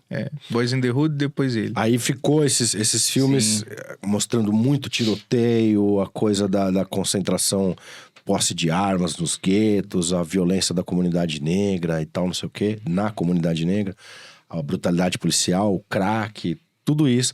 E aí, na esteira desses filmes, desse gênero, tinha o Menace to Society. O Sharif era um papel que o Tupac rejeitou. Nossa. E é louco, porque os caras falaram assim, você vai fazer um muçulmano que abandonou uma vida de gangster, mas que continua colando com a rapaziada. Ele falou, não vou fazer isso. Isso é irreal, não faz parte da realidade. Ou o cara é muçulmano, ou o cara é gangster. E o Tupac rejeitou o papel, um outro ator pegou.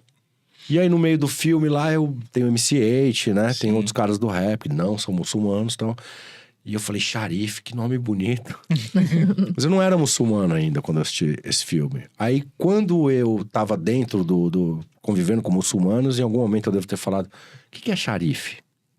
Eu falei, Sharif é um nome muito importante, é um nome muito bonito. Eu falei, vou pegar pra mim. Aí peguei. Mas, novamente, um demonstrativo da proximidade, né, da cultura hip-hop, porque...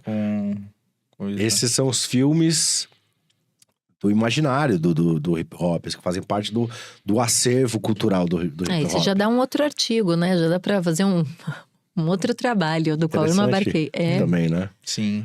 Mas o Cher de Moçambique falou pra mim que eu não precisava ter mudado de nome, que a ressignificação que a gente busca, ela tá nas atitudes, na prática, no comportamento, né? E não no nome. Mudar um nome não significa nada. Assim como não significa nada ter uma religião. Já parou pra pensar nisso? Religião é um rótulo. Se ela não serve pra te melhorar enquanto pessoa, melhorar o seu entorno, não serve pra nada. Pode ser falar que você é o escambau, amigo. Não, eu sou pentecostal do 7º dia da vela que não apaga, do pavio que fumega, do topo da mão. Amigo, isso é bom pra você?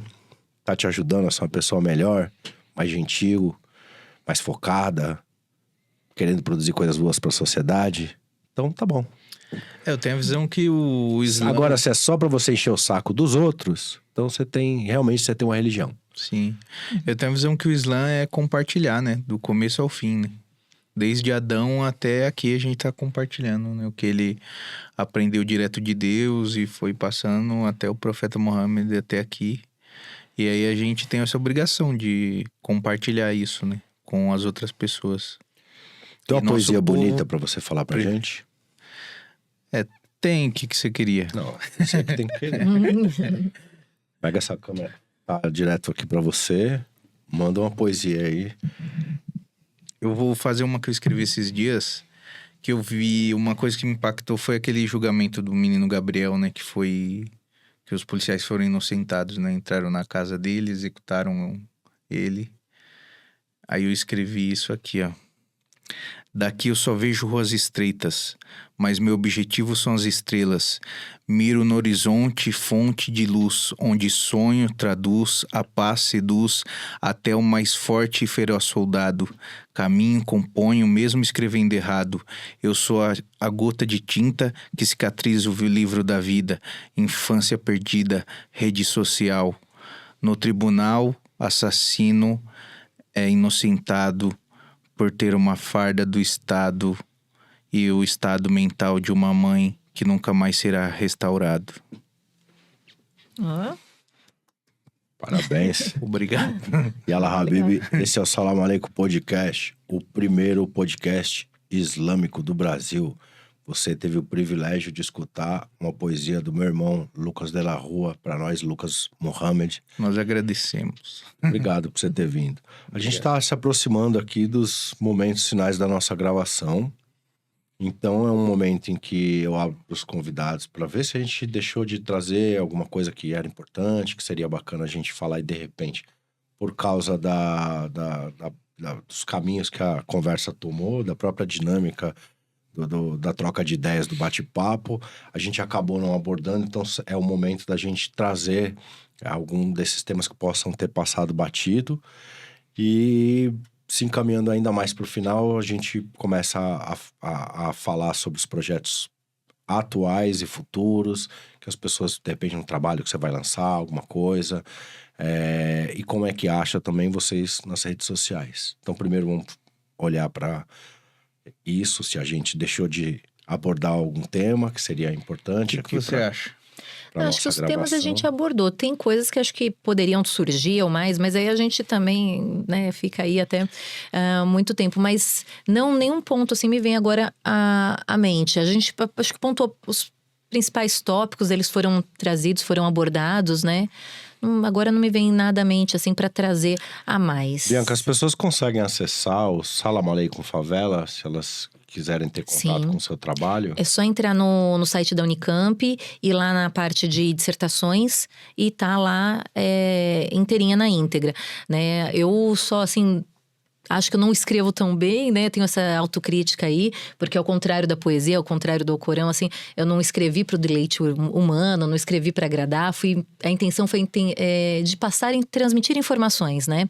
Então, eu não me considero muito boa escritora, mas eu acho que a pesquisa tem validade, tem valor sim. Eu acredito que, inclusive, eu até me surpreendi, porque como fazia 10 anos que eu não lia, né? Eu falei, pô, mas não ficou tão ruim assim, vai, Bianca? Eu acho que eu tava pegando pesado comigo. Mirou na mas, transmissão enfim, de informação.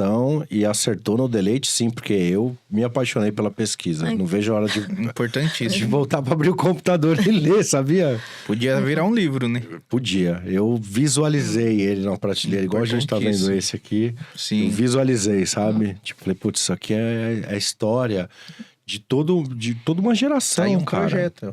Tá vendo? História de uma geração, assim. E assim, Bianca, eu vou te falar que sim, você é branca, sim, você não vem desse extrato social, da favela, da periferia, mas você também é muito legítima nesse lugar. Você fez uma pesquisa com muito respeito, você procurou entender as particularidades de cada vivência, não atropelou essas coisas. Então, tudo que você fez, como você se moveu, até a forma como você contatou as pessoas, foi de uma maneira muitíssimo respeitosa, que às vezes até dos nossos a gente sente falta. Então, às vezes essa coisa da cor e da origem social, se tem uma coisa que os meus 40 anos de vida nesse planeta me ensinaram, é que eu até em respeito à nossa audiência, eu não vou utilizar a palavra que geralmente eu utilizaria agora, mas gente ruim tem toda a raça. Sim. Gente que não respeita o outro tem todos os povos, culturas e religiões. Então, você, ao contrário de muitas pessoas que deveriam ser mais respeitosas com a gente por causa dessas questões de raça ou de classe, você demonstrou, assim, muita polidez, muito cuidado, muito tato, muita sensibilidade para com os muçulmanos, para com as vivências das pessoas que você entrevistou. Isso é uma unanimidade. Eu conversei com as pessoas que você entrevistou e todo mundo te tem nesse lugar muito especial, de uma pessoa que demonstrou ter muito respeito pelas vivências individuais, pelo Islã como um todo. Então você é muito legítima, sim. Puxa, muito obrigada, viu? Olha, para mim é muito gratificante e, putz, é muito legal mesmo ouvir isso, porque isso foi uma das grandes preocupações que eu tive do início ao fim, de sempre fazer um trabalho assim, tentando ser muito respeitosa realmente. Isso é uma coisa que a Franci Rose sempre passou isso para mim, lógico, mas era uma preocupação muito, muito íntima mesmo e que às vezes até me paralisava.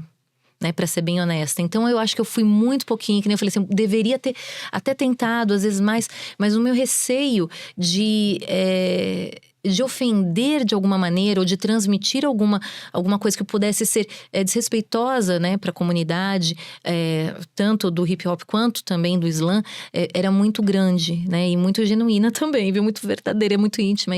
E que bom que você tá falando isso, porque para mim, olha, isso tira assim, um peso aí grande das minhas costas. Só demorou Mas, uns enfim. 15 anos pra eu te falar. Verdade, Mas verdade. veio no melhor mesmo. momento. Com Agora certeza. Tá registrado. Tá vendo? Não, tá. É sincero. E para sempre. aproveitar esse momento emocionante da gravação, para quem acompanha o nosso programa, já deve ter ouvido o nome do Kaab várias vezes, um grande divulgador da religião islâmica, especialmente que a sua mensagem é voltada para as camadas mais baixas da população, né? Então ele tem adquirido, na verdade desenvolvido, uma metodologia empírica bastante eficiente de divulgar o Islã justamente para essas camadas mais baixas às quais eu me referi.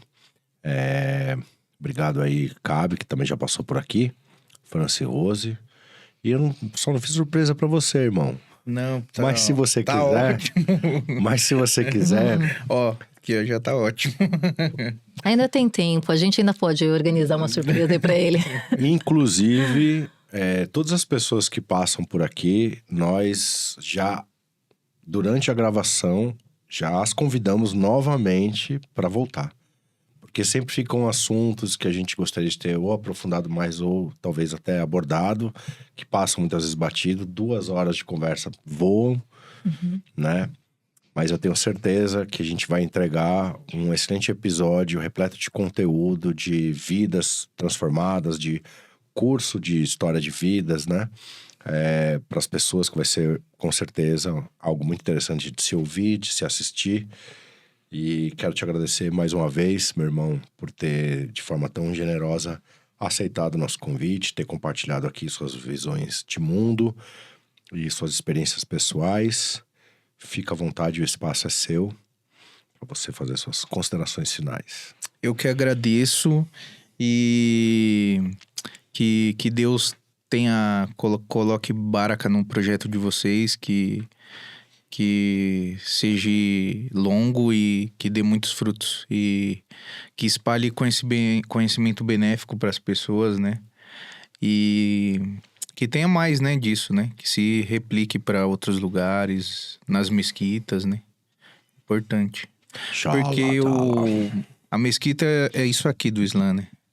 O Islã é muito maior do que a mesquita. Exatamente. O Islã é praticar todo dia como você trata as pessoas, como você trata sua família, seus amigos. É compartilhar mesmo. Eu que agradeço o convite. Da hora. Se você está acompanhando o nosso programa, ou se esse é o primeiro episódio que você assistiu, existem várias formas de você contribuir, colaborar com este projeto. Uma das formas é se inscrevendo no nosso canal do YouTube, certo? Também assinando e compartilhando os nossos conteúdos. Também acompanhando os nossos perfis nas redes sociais, Instagram, TikTok, Facebook, certo?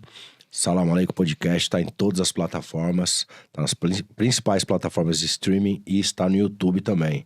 A gente quer que as pessoas se engajem, na verdade, no YouTube, não apenas só na rede social, né? Sim. Porque o programa, graças a Deus, está sendo difundido, está sendo bastante conhecido dentro e fora da comunidade islâmica.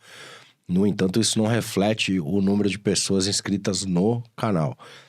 Então a gente pede para que as pessoas se inscrevam no canal e estimulem também outras pessoas a se inscreverem no canal, certo? Compartilhando aí os conteúdos, os cortes, as nossas postagens, acompanhando as redes sociais.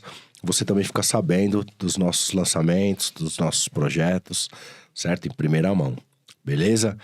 As formas de você contribuir, além dessa, também tem a forma monetária, né? Financeira, de você mandar um massari aqui pro Salam Aleikum Podcast. Vai estar passando aqui embaixo o Pix do programa para você fazer sua contribuição e fortalecer esse projeto para que ele seja longevo, para que ele prospere, para que ele continue dando seguimento às suas ações, aos seus vídeos, etc. e tals. Primeiro podcast islâmico do Brasil. É isso mesmo? E terá mais projetos, inshallah. Inshallah, ta'ala. Quero agradecer a vocês de forma tão gentil, compareceram aqui hoje. E da hora, firmeza total. Tava com saudade de você, irmão. Eu também, mano. Foi um prazer, Bianca. Muito Prazer obrigado. é meu, eu que agradeço, viu, a todos vocês, como eu digo, se reitero aí agora, muito legal conhecer quem faz história, né, porque existem aqueles que fazem e aqueles que passam, né, pela história, então, prazer é meu. Você também faz e fez história, obrigado pelas suas contribuições. Escreveu a história. Para o hip hop e para o slam, né? Obrigada. São ambas contribuições com esse trabalho aqui. Salam aleikum, favela. Vou me despedir assim hoje. Salam aleikum, favela. Yala Habibi. Tamo junto, até a próxima. Valeu! أعوذ بالله من الشيطان الرجيم